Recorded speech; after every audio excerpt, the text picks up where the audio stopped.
ada teror nih Bang, dan Bu Susi akhirnya itu WhatsApp Teddy sendiri. Bang melihatnya seperti apa, Mayor Teddy nih Bang, ya kan melihatnya seperti apa nih Bang dengan kasus ini sendiri? Ada teror di mana? Di majalah Tempo. Di kantor Tempo. Ya, di kantor Tempo aja lah. Yang diteror si Francisca, betul kan? Memang itu adalah teror dan intimidasi. Siapa pelakunya lagi diselidikin oleh penegak hukum. Ya. Nah, mengenai ada juru bicara istana, ya betul ya? Yang kemudian ini ada kepala babi dimasak aja, itu mungkin lelucon atau baku sedu kalau orang Manado bilang ya, bercanda aja. Tapi bercanda kan selalu ada tempat yang pas.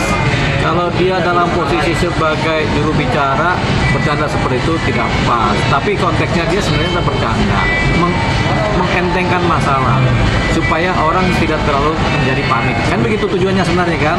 Cuman selalu ada yang pro, ada yang kontra. Kemudian yang kontra ini menganggap ini suatu pernyataan yang naif, yang memang nggak boleh bercanda di wilayah ini. Tapi sebenarnya maksud dan tujuannya kita bisa paham dari seorang juru bicara ini, dia mengentengkan masalah supaya orang tidak terlalu panik, dan mungkin dia bicara hanya bercanda, baku sedu. Tapi ya kan orang kan dengan namanya orang menerima penyerapan suatu perilaku kan berbeda-beda.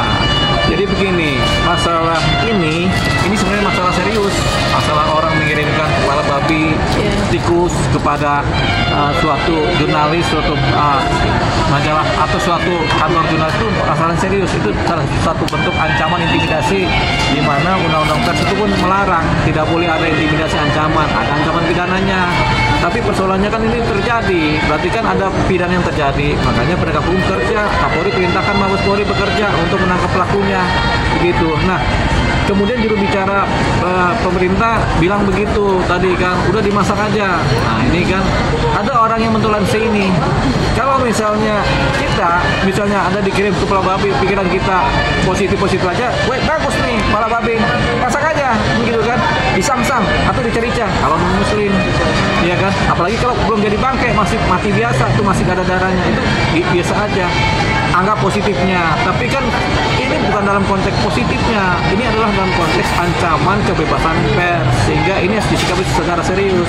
Jadi bercandanya juru bicara ini, juru bicara pemerintah ini tidak pada tempatnya, begitu, tidak pada tempatnya, sehingga kemudian banyak orang ngamuk.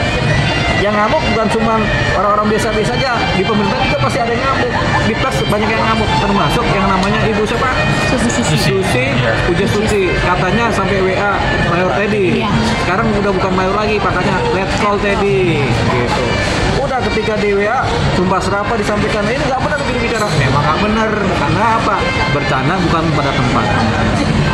Kalau bercanda pada tempatnya, mungkin orang ketawa-ketawa. Tapi ini sebagian orang ada yang ketawa, lebih banyak yang serius menanggapi ini secara sinis dan miris. Itu yang sebenarnya terjadi. Kalau ditanya kepada saya, apakah ini bercanda? Iya, memang dia bercanda. Tapi apakah ini bercanda pada tempatnya? Jawabannya, ini bercanda tidak pada tempatnya, dan kemudian membuat orang marah. Gitu. Bang, tapi menurut abang sendiri ini kan dia si Cica ini kan menangani kasus lah.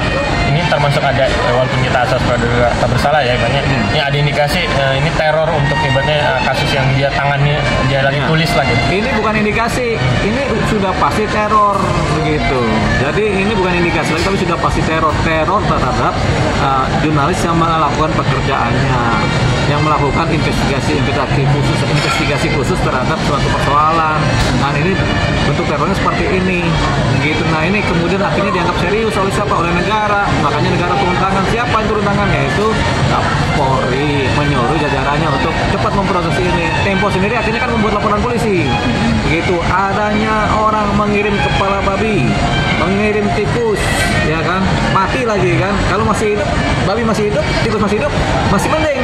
Wah, tikus masih hidup nih dikirim kalau ke rumah kita, wah aman-aman aja nih tikus mah, babi mah. Kalau tikus tar dulu nih, tikus pasti hama, kita matikan kan gitu. Tapi ini pikiran-pikiran positif, pikiran-pikiran negatif dan pikiran-pikiran rasional tidak seperti itu, karena terkait dengan atribusinya. Atribusinya kan si yang dikirim ini kan adalah jurnalis, gitu, sehingga atribusinya sudah pasti negatif, begitu. Karena negatif ini kemudian menjadi sesuatu yang serius.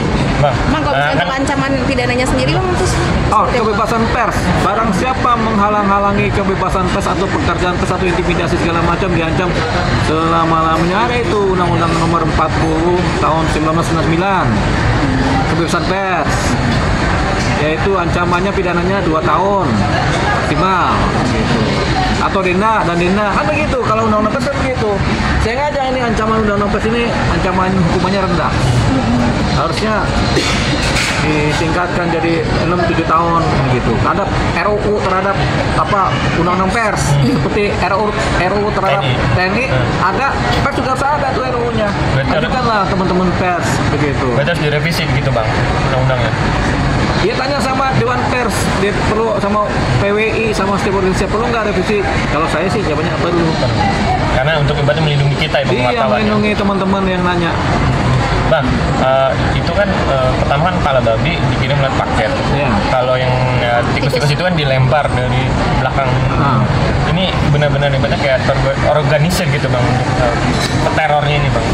Pelakunya bisa 1 orang, bisa 2 orang, bisa sekelompok orang, bisa terorganisir, bisa tidak, bisa sifatnya parsial, bisa sifatnya kompleks organisir kan begitu kan. Tapi tetap aja ini disebut sebagai pelaku tindak pidana. Kan pelaku tindak pidana kan ada bisa 1 orang, bisa 2 orang, bisa 3 orang. Nanti kalau udah ketahuan siapa pelakunya pasti ketahuan. Begitu baru kita bicara tentang apakah ini satu kelompok terorganisir, kemudian atribusinya apa, asosiasinya kemana kan gitu kan. Kalau dia sendiri kenapa dia sendiri, mungkin juga dia putus cinta atau apa, kita pernah tahu hubungan pribadi kan gitu kan.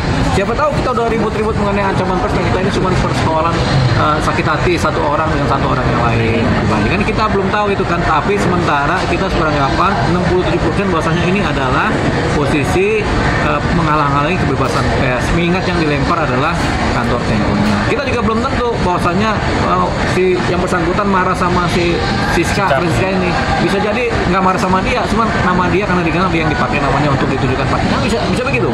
Jadi belum tentu seseorang, bisa jadi si majalah Tempo sendiri atau si pemberitaan Tempo sendiri yang kemudian disasarkan. Karena nanti kan pendalamannya setelah ketahuan. Bang, tapi jubir itu perlu kena sanksi juga nggak sih? Netizen banyak yang minta kayak udah dicabut aja jabatannya atau seperti itu. Ya itu namanya netizen boleh, namanya opini kan. Terhadap pejabat-pejabat publik, warga masyarakat Indonesia boleh menilai dan boleh memberikan kontribusi masukan pemikiran. Untuk apa? Untuk menilai seseorang ini pantas nggak jadi menteri, pantas nggak jadi juru bicara, pantas nggak jadi presiden, kan begitu. Kalau selevel presiden, pantas nggak jadi presiden, pemberontakan terjadi, kan begitu. Menteri, pantas nggak jadi menteri, kalau nggak pantas, ya sudah terjadilah orang ribut-ribut. Kayak menteri apa itu yang kemudian akhirnya dicopot, menteri Dikti kan, pendidikan tinggi kan, karena kan dia punya anggotanya demo, kan begitu kan, menyatakan ketidakpuasan boleh. Sama juga netizen juga boleh menyatakan demikian. Oke, makasih ya Bang. Tema kedua boleh nggak? Kita Niki Bang.